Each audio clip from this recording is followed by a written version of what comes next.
The disclosure movement gives us this impression that there's a lot of physical ETs, but in my experience, and I've had a lot of experience with beings like this, they're interdimensional more than the physical. So don't discount your experiences because they only happened in dream time, or because they maybe happened in a certain kind of state of being. These beings are all very real, and they are all very interested in this reality right now for many reasons. Some of them is because they're waiting to welcome family home. That could be you, it could be me. Different interdimensional relations. We have a stellar lineage that we belong to, and many of those beings are holding space for us and rooting for us to wake up to ourselves. So there's that kind of thing.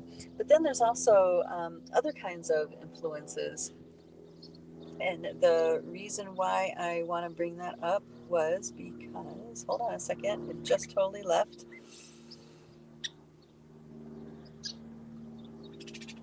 There's a lot of beings that are interested in what's going on in the interdimensional space here, because there's something very specific going on this planet, that is that there's no longer permission. Let's call it like that. There's no longer permission for it to be allowed.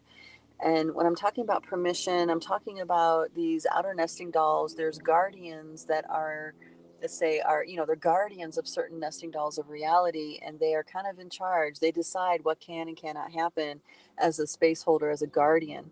And in those nesting dolls, through the information that has come through these interdimensional ET beings, such as the Pleiadians, the Sirians, the Actuarians, there's a big long list, right? They talk about the guardian of one of the galactic nesting dolls or stellar nesting dolls has revoked its permission to mess around with nuclear activity, when we're talking about nuclear explosions specifically. Because when you split an atom, it has an interdimensional impact beyond this time-space reality. Yes, it does massive damage in this reality, but it also does massive damage in many other interdimensional realities. So the permission has been revoked for that to be allowed to happen. So what's been going on, and what different circles of contactees have talked about a lot, and this is not new, this has been around for a couple decades, of this awareness, is that nuclear warheads are all been rendered inert.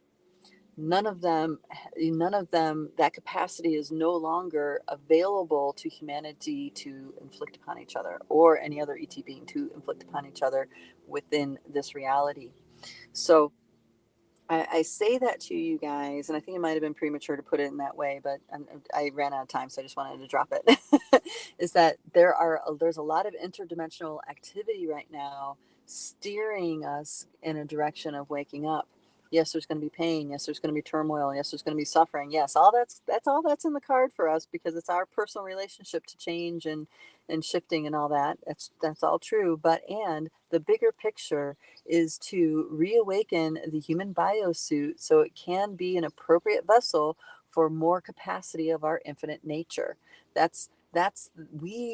Our biosuits are the golden prize, right? And a lot of people think it's the souls, which it is in some ways, because you can feed soul life force energy into something, and you can create phantom matrices, which are kind of like an endless black hole for life force energy to get siphoned into. Yes, but the biosuit specifically actually is, I'm going to say, the master controller of what gets created in this reality. So when your biosuit is activated and you have more of your quantum inside of you freely expressing its intent, then all this other shenanigans can't happen.